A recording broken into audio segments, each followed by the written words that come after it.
Shabbat Shalom. Are you ready for the word? Yes, sir. Turn to 2 Peter 2. 2 Peter chapter 2, look in verse 1. But there were false prophets also among the people, even as there shall be false teachers among you. Notice it didn't say there might be, could be. He said there would be.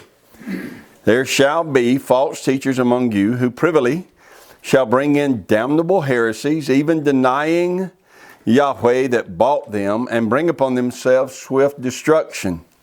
And many shall follow their pernicious ways, by reason of whom the way of truth shall be evil spoken of. Look at that phrase, false teachers among you. The word translated false there, there are several words you could also use in the place of false. Bogus, fake, counterfeit, fraudulent, artificial, imitation, deceptive, misleading, phony, pretend, erroneous, deceitful, wicked, or untrue. So listen to what Peter said. There shall be teachers among you who shall be fake, deceptive, misleading, phony, deceitful, wicked, and untrue. Yeah. There are people who take on the task of teaching who should never do so and should not be allowed to do so. Right. Just because somebody wants to teach does not mean that they should teach or that they should be allowed to teach. No, sir. I would love to sing to you a special this morning. Why is that funny, Bill? He's known you a long time. Just because I'd love to do so does not mean that I should. Correct. And it does not mean that I should be allowed to do so. Right? True. I'm not qualified to sing. Now I get on my tractor.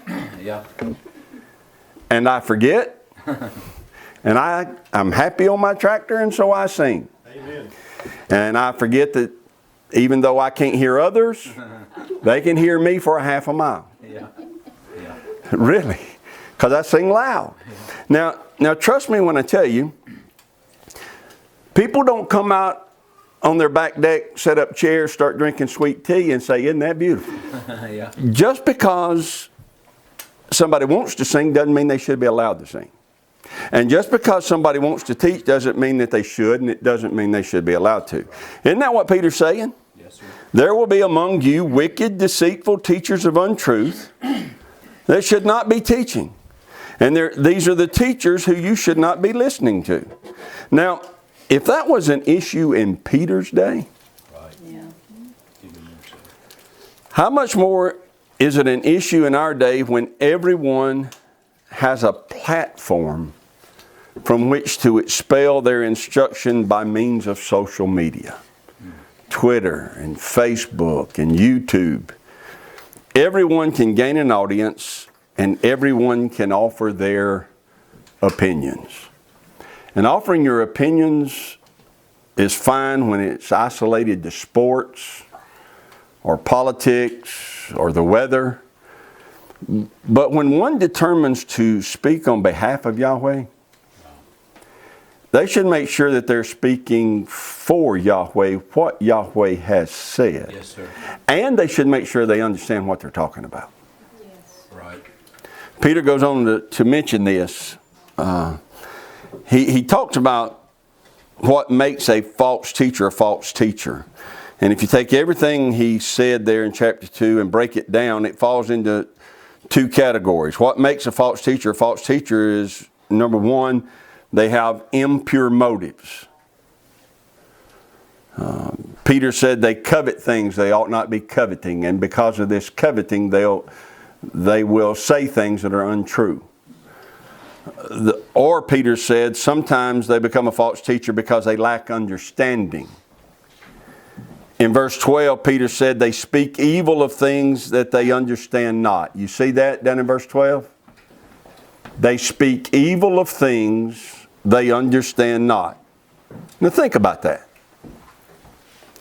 They're speaking evil of truth, but it's not because they really want to resist truth. They may have a good heart. But they're speaking evil of truth because they've chosen to talk about something they do not understand.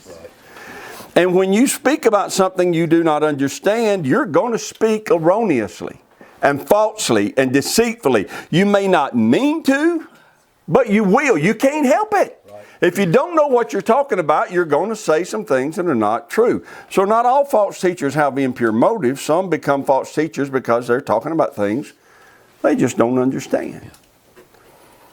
Either way, what they're saying is false. Regardless of their motive, Right. it's false. Now, some do have impure motives. Peter said it this way in verse 14. Look there. He said they have a heart that they have exercised with covetous practices. You see that phrase? A heart exercised with covetous practices. Now they covet things. It could be money. It could be attention. It could be preeminence. But they also could be coveting views on YouTube or likes on Facebook. Right. People covet a lot of different things. Right.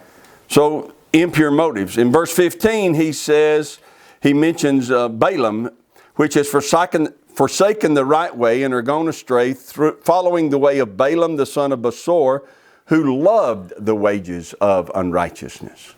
So there are people who have impure motives. Some do, just like Balaam did. Balaam should have known better, but he didn't. Or he knew better and didn't care. Right. He knew better, didn't care. Either way, he had to be rebuked, and he was rebuked. Look at verse 16. But was rebuked for his iniquity. The dumbass speaking with a man's voice forbade the madness of the prophet. Forbade means to put a stop to. So the dumbass speaking with a man's voice put a stop to the prophet's madness. That word means insanity or foolhardiness, irresponsibleness, recklessness. Had to be put a stop to. And so the donkey did it. Well, this morning, it has fallen to me to be the donkey who cries out against all of the would-be prophets and teachers. The truth is, I'm in the same situation as that donkey is. That donkey tried to get around the situation. Yeah. He didn't want to have to deal with the situation. Right. But eventually he had no choice. He had to forbid the madness of Balaam. That's kind of how I feel this morning. I wrestled with this and would have preferred to have continued on in our study of Genesis 4 and our study of Torah. I tried to get around it, but the Spirit of Yahweh will not let me. There's a lot of insanity and foolhardiness, irresponsible and reckless things being said by pseudo wannabe teachers that I feel like I have to address. I don't think I ever noticed it like I did this year. And I'm talking about the foolhardy criticism that you see on social media about Hanukkah. Some may have impure motives for doing so, wanting likes, wanting followers, wanting preeminence and such. Some may just be speaking of things that they do not understand. They're just regurgitating what they've heard somebody else say, regurgitating what they've seen on somebody else's channel, and they just keep regurgitating stuff that's false. And because they've done so, it falls to me to be the donkey, I guess, that forbids it. I don't know what the motives are, and not even going to try to figure those out, but this I know. To criticize the observance of Hanukkah is irresponsible, it's reckless, it's insane, and it's foolhardy. Several years ago, I began to observe Hanukkah. Decades before that, I had abandoned and rooted Christmas out of my life. Several decades before I started observing Hanukkah, I rooted Christmas out of my life. So I was not looking for a substitute for Christmas. I just got Christmas out of my life. That which is forbidden must be forsaken, not find a substitute for it. Right. Right. And so that's what I did with Christmas. I forsook it. That, no doubt, is the reason that it took decades before I was even willing to examine the 8-day celebration known as Hanukkah. Right. I wasn't looking for a substitute. But once I examined Hanukkah, the story of Hanukkah gripped my heart, it encouraged my faith, and it challenged my zeal and my personal commitment to Torah. So therefore I embraced it, finding in it a yearly reminder of my need to be steadfast, unmovable in obedience to Yahweh's law. That's good. Years after that I began to observe it, I shared with you a message entitled, Why I Celebrate Hanukkah.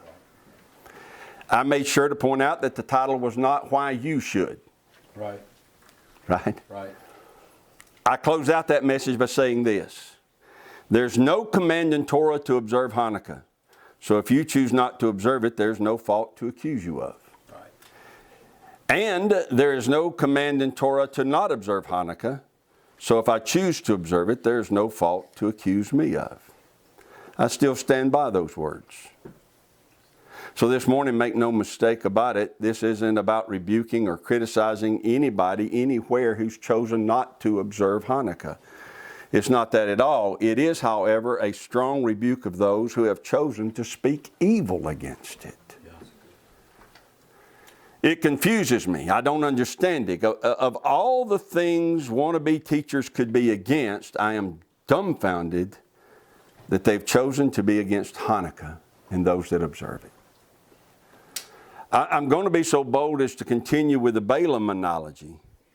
Balaam was rebuked because he was on his way to curse what Yahweh had blessed.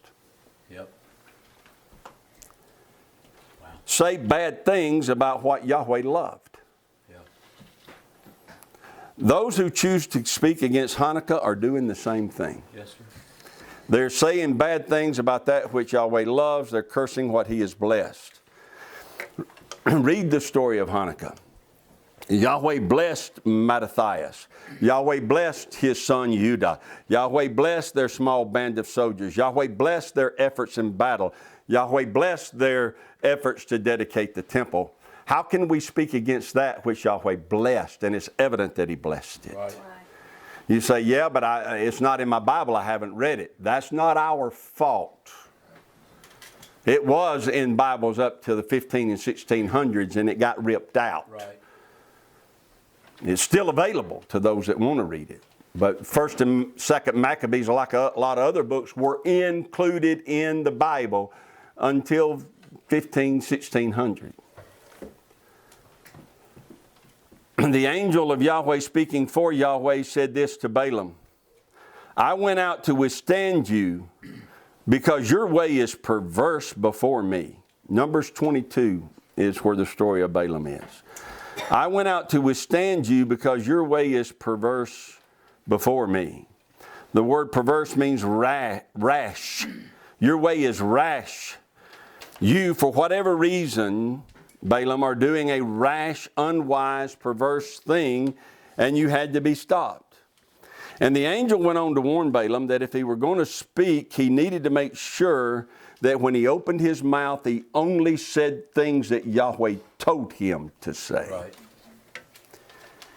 And I am convinced that anybody that wants to speak against Hanukkah would be hard-pressed to find words from Yahweh to do so. The blessing of Yahweh is seen again and again and again in the story of Hanukkah. Why would anybody want to speak against it? I think it's rash and irresponsible. And false teachers become false teachers because they have not yet learned to speak only what they're told to say. And it's absurd to think that Yahweh would now speak against something that He blessed. Yeah. So for someone to speak against it, they're not speaking what they've heard from Him. What about Hanukkah is there that should be avoided? Is it that Mattathias and his sons refused to eat unclean meat offered to idols? Is that what we want to avoid and make sure we don't talk about? Is it that the power of Yahweh was seen upon them just as surely as it was seen upon David and his mighty men? If we're not supposed to talk about that, about Mattathias and his sons and the power of Yahweh upon them, we shouldn't be talking about David and the power of Yahweh upon him and his mighty men. What is it that we're to avoid? Is it the amazing, wonderful accounts of the miracles that were seen in those days? And there are some miracles that are just, will leave you with your mouth wide open when you read about what Yahweh did for these folks. Is it the fact that the temple that was defiled was cleansed and rededicated? Is it that the testimonies of martyrs was witnessed and recorded for all of time? Men, women, children that were willing to die before they'd break a commandment of Yahweh. Is it that without it, there would have been no Torah, no prophets for me and you to even read? Do you realize that? The Greek Empire had set out to totally and completely remove from the earth the holy writings. The Greek Empire was confiscating every copy of Torah they could find, shredding them and burning them. Every copy of any of the writings of the prophets, any holy writing whatsoever, they were made illegal. If they were found, the person who had them was killed, the copy they had was destroyed. They did not want the holy writings to exist on the face of the earth anymore. They were torturing, pardon me, they were torturing and killing every soul who dared to follow even the smallest of the instruction that was written in Torah. They were determined that they would live in a world where there would be no worship of Yahweh and no record of truth. And they would have succeeded were it not for the mighty hand of Yahweh that rested upon the Maccabees. Yeah. In the second book of Maccabees, chapter 2, it is recorded how that Judas went out gathering and protecting all of the sacred writings. Knowing that the Greeks were out to destroy them, he went out to find them, collect them, and safeguard them. Had he not done so, we would not know the truth. Right. Had he not done so, we would not know what's written in Torah. Had he not done so, there would have been no way possible to recognize the coming of the Messiah. Right. What part of Hanukkah is it that needs to be resisted or criticized or done away with? Is it that it's celebrated? Is that what bothers people, that it's celebrated? How absurd is that? I've heard the rantings of the foolhardy teachers who say that this is not a feast of Yahweh and therefore it's wrong to keep it. To which let me say, to celebrate Hanukkah and to try to add a pagan feast are two separate things.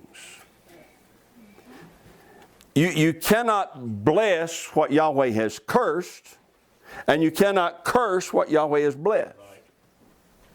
So you cannot take a pagan feast that the Bible forbids, pagan activities that the Bible forbids, and bless them. It's impossible. You can't bless what he cursed. Right. But neither can you take what he's blessed and curse it. Right. You can't curse what he's blessed. You can't take that which is pagan, forbidden, bless it. But that's not what Hanukkah seeks to do. It's not the same as the wicked attempt that Aaron made. A lot of times when people are criticizing Hanukkah, they will refer to how Aaron tried to declare a feast. Well, Aaron made a golden calf and he declared, "This is Yahweh, our Elohim, that delivered us out of Egypt, and tomorrow shall be a feast unto Yahweh." He cannot declare a feast of Yahweh. Only Yahweh can declare what feast is his feast. Right. Aaron or no other man can do that. And Aaron had no right to create an image and to say, "This is Yahweh that delivered us." But that's not what Hanukkah is at all. It's not a feast of Yahweh. It's a remembrance. Hanukkah was never declared to be a feast of Yahweh. Anybody that declares it to be so is erroneous. They're wrong. Those who lived through the events of Hanukkah and those who saw the mighty things that Yahweh did simply said, this should never be forgotten. It should always be remembered. It should always be celebrated. Well, that's what Hanukkah is about. It's about remembering. And if we do, as the wannabe teachers have said, and eliminate it, how long before everything about it is forgotten? If we ignore it and refuse to acknowledge it and refuse to celebrate it, how long before the events that make up Hanukkah are completely forgotten? It must never be forgotten. We must never forget that Satan is on a quest to remove truth from the earth. He has done it in every generation. We must never forget that Satan has a perpetual hatred for Yahweh and for Yahweh's people. Right. We must never forget that wicked men with wicked hearts will, in the name of peace and compromise, rise up to slaughter all who would be true to Torah. We must never forget that things such as Sabbath and eating clean are not options that one can embrace or reject. They're essential to the faith. Right. And it's Hanukkah that teaches us these things. Hanukkah reminds us of so many things that should never be forgotten. If we eliminate Hanukkah, how long before they are? How long before we forget the heroic, courageous faith and zeal of that man named Mattathias? How long before we forget the warrior anointing that came from Yahweh upon Judah Maccabee just as strongly and just as surely as it did upon David? Over and over again, this young man with his small band of soldiers would find themselves facing armies that greatly outnumbered them and had far more weaponry than they had. Over and over again, they found themselves in that situation. And over again, they would turn to Judah and they would say to him, how can we possibly fight that great army? And when the Spirit of Yahweh in him, he would rise up and he'd say, our Elohim can deliver with many, or he can deliver with few. And he would start preaching to them, and he would remind them of what he did through Caleb and what he did through Joshua, what he did through David, how he delivered Daniel. He would preach to them over and over again, and they would get empowered by the Spirit of Yahweh. They would attack, and the enemy would run. How long before we would forget such stories as that if we eliminate the celebration of Hanukkah? How long before it is forgotten of the fearless resistance of evil that was seen in Eleazar the scribe? And if you do not know who Eleazar the scribe is, why not? Is it because you've already been influenced by the deceitful teachers? Or is it because we have not yet fully embraced the necessity of knowing everything we can know about this event? How long would it be before it is forgotten about the mother and her 7 sons who stayed true to Yahweh through the suffering that is so horrendous and evil that it's hard to even read it? And they endured this horrendous evil torture simply because they would not put a piece of pork in their mouth. And if you do not know their story, you do not know Hanukkah. If someone wants Hanukkah to no longer be celebrated, that's madness. To teach and promote such a thing is insanity. If somebody chooses not to celebrate it, there's nothing to accuse them of. But if someone chooses to stand against it with their words, there's plenty to accuse them of. If you encourage others to forsake it, you're encouraging others to forget the Son whose tongue was cut out because he dared to tell Antiochus that he nor his brothers would ever forsake Torah. He was scalped. His tongue was cut out. His hands and arms were cut off. A large frying pan was heated. He was thrown on it alive to be killed there.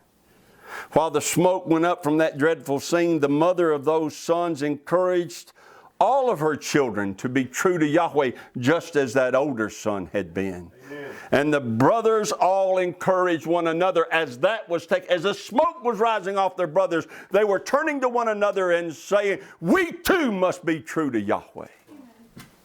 The second son was scalped also, and then asked if he would eat the pork before he was dismembered like his brother was. He replied to the king, all you do is release us from this present life.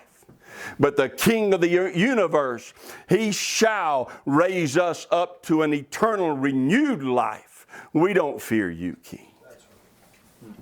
The third son rushed forth, stuck out his tongue and his hands, and offered them to the tormentors. He said, I possess these from heaven, and I treat them as contempt for the law of Yahweh's sake.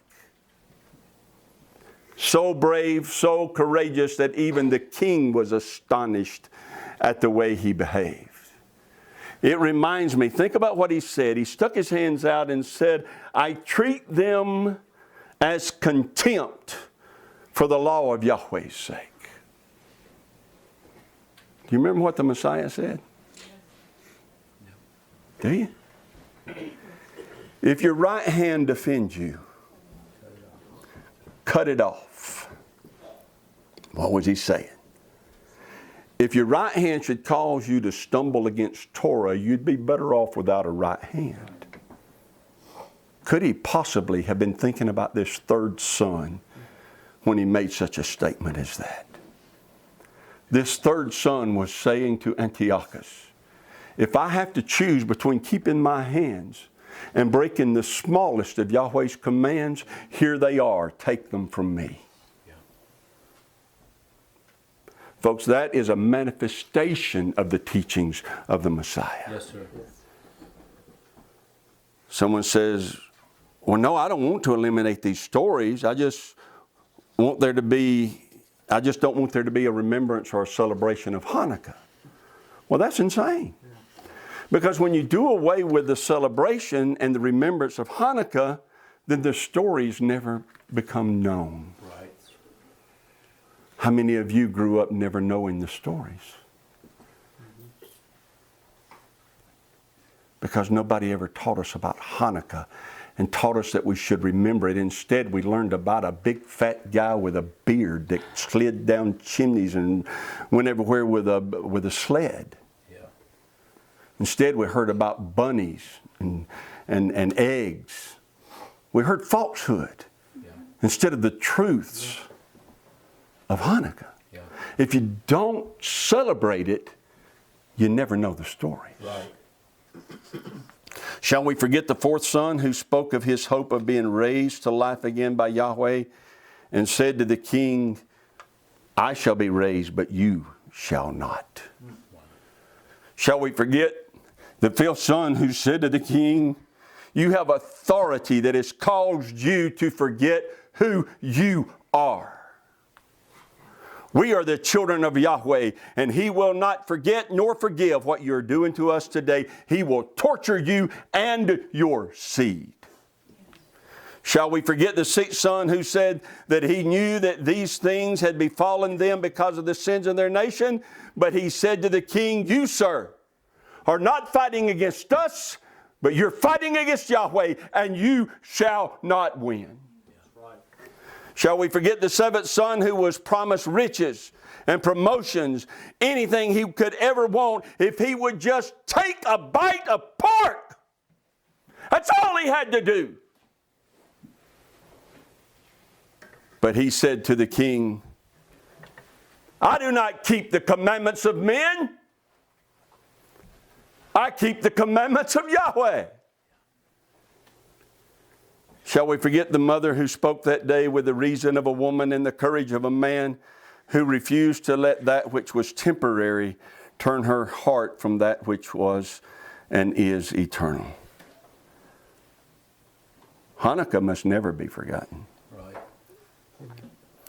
And if we allow the wannabe deceitful teachers who speak evil against that which they do not understand to have their way, it will be forgotten. Yes, sir.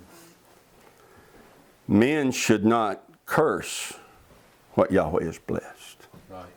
And they should not say evil things against that which they'll never find Yahweh saying an evil thing against. Amen. Men should not speak for Yahweh unless they've heard from Yahweh. Amen. Now here's the conclusion of the matter. Listen carefully to me here. The mighty hand of Yahweh was upon the Maccabees. That cannot be denied. Right. Their love and their zeal for Torah was demonstrated over and over again and cannot be overstated. Their love and their zeal for Torah cannot be overstated.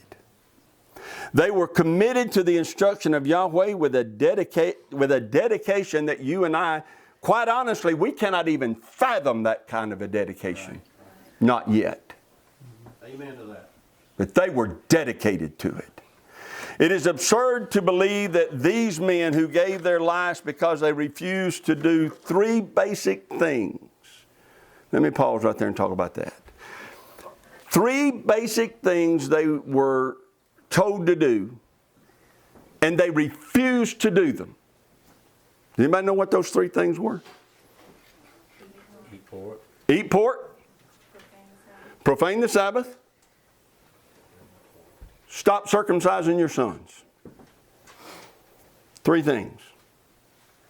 Things that we're living in a society now that think nothing of those three things.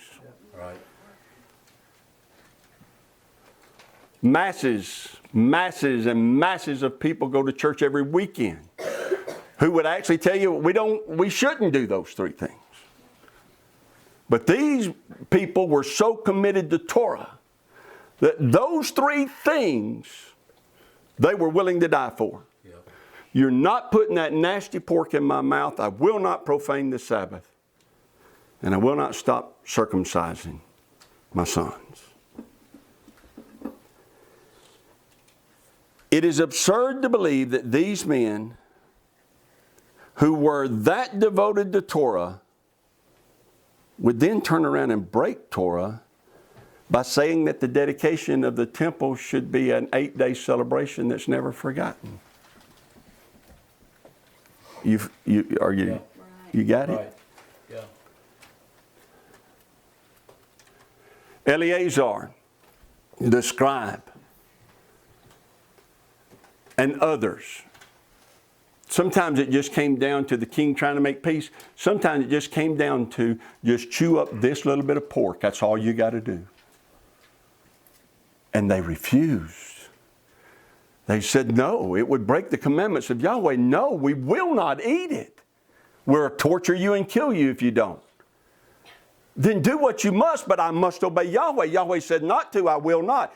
It is absurd to think that a man that committed to Torah would then turn around and say, let's break Torah and set up a feast.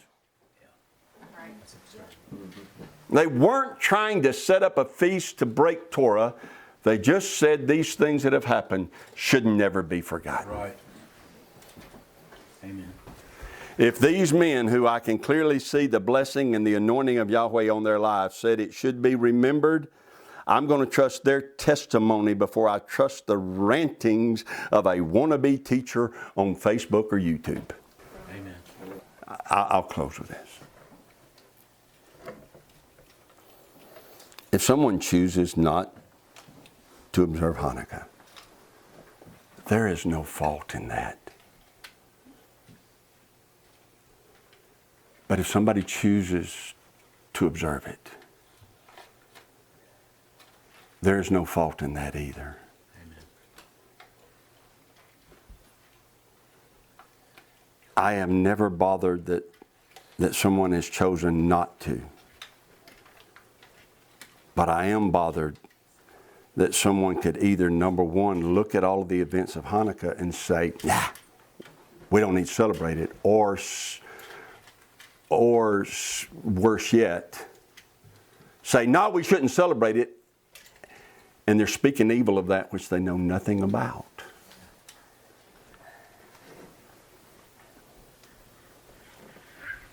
You cannot curse what Yahweh has blessed. Amen. Let it be a reminder to us, though, as I defend Hanukkah. Let it be a reminder to us not to let Hanukkah become something that it shouldn't become. Let it be a reminder to us that Hanukkah is meant to be a call to us to have the same zeal and obedience and dedication that those in the Hanukkah story had. For they cannot protect our generation. Only we can. And if we compromise the truth, then the next generation will not know it, and it will be our failure, not theirs. Amen. Yes, sir. Hanukkah is our reminder of that. Yahweh bless you and keep you. Yahweh make His face shine upon you and be gracious to you. Yahweh lift up His countenance upon you and give you peace as His name is put upon you. So shall He bless you.